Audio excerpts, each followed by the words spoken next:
I assume you've all heard of the bell curve. It looks something like this. This is very common when you're talking about pretty much anything and how it's distributed. You might talk about intelligence. Most people are of average intelligence. Fewer people than that are really stupid. Fewer people than that are really smart, kind of thing. Or you could talk about weight. Most people are of average weight. Some people are really skinny. Some people are really fat. Now in America, it's more like this. But you get the point.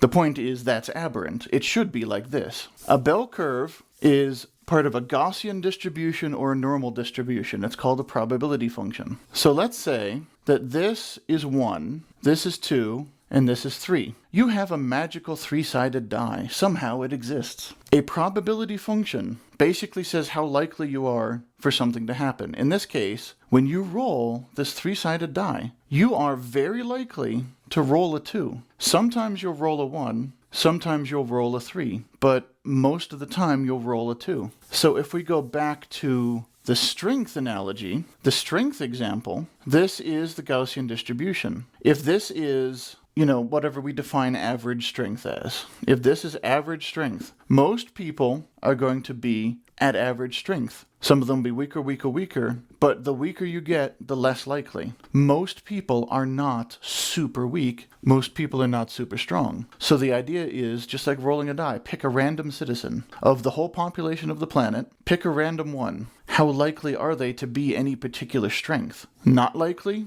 not likely, very likely. So if you sample and sample and sample, you're going to get your however many. So it'll be like this. Like these are your strength values, and you start, picking people. You pick samples, and it's going to be like this. Over time, you're going to get samples, and your chart is going to go up like this. And so you get your bell curve out of that. And if you don't, then you can write a paper about it. But this is the idea of a probability function. It tells you how likely it is for a number to be a certain value if you calculate a random one or take a random sample. So when we're talking pure math, let's say we have this probability function. We're generating random numbers. We want them to be mostly small. We want some outliers. We want some numbers that are, crazy big, but mostly we want them to be in the middle. Something that's universally distributed. Let's say a die. You have a 6-sided die. Assuming that it's a perfect 1, every time you roll it, you have a 1 in 6 chance of getting any side. You've got an equal chance, flipping a coin 1 out of 2. So the probability distribution function there would just be a line. Every single value is equally as likely. But in this case, it's not. This normal distribution, this bell curve, means most of the time you're going to get numbers that are at or near the average. The midpoint is called the mean. It's just the average. So if you had a plot and your bell curve looked like this, then the mean would be over here. Your mean is just where the midpoint is. Then you have deviation. Basically, how much do values tend to be away from the center? If we have 3 different plots, let's say they all have averages of 0. You could have this, you could have this, and you could have this. This has a low variance. A lot of the values are very close to 0. This one has more variance. They're spread out a little more. This one has a lot of variance. They're spread out way more. If you've ever heard of the term standard deviation, you may not know what it is, but you've heard it in the context of how good a model is. You say, you're analyzing points, and you say, well, the standard deviation is this. Standard deviation and variance are basically the same thing. It's just one is squared. It's just talking about how widely spread they are. Do the values all cluster really close to the mean and there's just a few outliers, or is it just like all over the place? There are all kinds of reasons that a normal distribution, a bell curve, are great in math. In AI, neural network training, the reason I'm doing this video, it is very common, and I like to do it, to initialize your parameters for the network. We'll get to that. If you don't know what I'm talking about, don't worry about it. But initializing the network the very first time before you start training it, you may initialize it using a Gaussian distribution, a normal distribution, a bell curve, so that you have variation. You want to have randomness, but not too much. You don't want to have negative 1,000 and then 800 kajillion. You want them to be clustered around a nice even center point, but you do want some variation in spread. And a normal distribution is a real easy way to do that. So I think I'll skip all the formalisms. We don't need to get into that. Let me just show you how to calculate random numbers.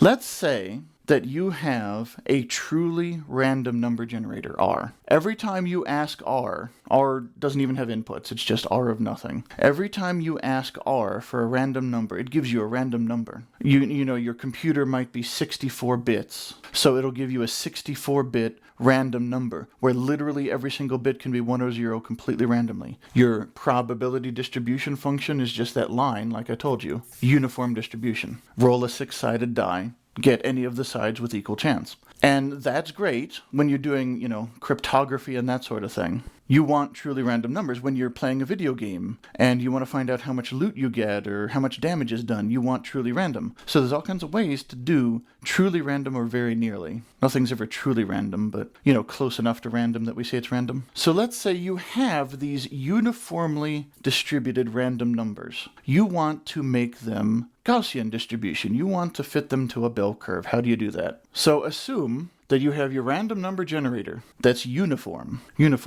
Ask it for two numbers. We'll call them U and V. It's just two random numbers from a uniform number generator. From these two uniform, you're going to get two, we'll call them X and Y. We're going to get two Gaussian distributed, normally distributed numbers fitted to a bell curve probability. -2 times the natural log of U, the square root of that, times the cosine of 2 times pi times V. And then Y equals basically the same thing. -2 times natural log of U times the sine of 2 times pi times V. And there are different ways to do this. Like if it's hard to calculate cosine and sine for some reason, but this is the easiest one. This one I like a lot, so we'll just use it. It's called the Box Muller Method, and there's a wrinkle. U and V must be between 0 and 1. Not 0, not 1, between 0 and 1. How you make that happen? Basically, you just take the range of your uniform number generator and you squish it. So, like, if you have a 64-bit number, that can be from 0 to 2 to the 64 minus 1. So you take that range and you multiply it down, so it's 0.0001 to 0.9999.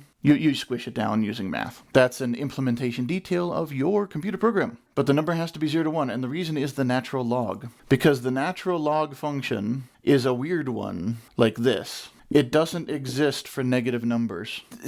Technically, kind of, don't get into it. There's weird math complex numbers when you're doing negative exponents, but basically, here, and you've got negatives down here and positives there. See the negative here? Natural log, we're limiting it 0 to 1, so it's always going to be negative for the e function. So we negate it again, so we're never taking the square root of a negative number. Let's just hand wave over that. This is some handy math that you can find on the internet and in textbooks. So if you're writing a computer program and you have your library, whatever code library you're using, can give you uniform numbers, squish them between 0 and 1, and do this. And you get bell curve numbers. This is useful. This is really useful. So I'll leave you with that fun little tidbit, and I'll be seeing you.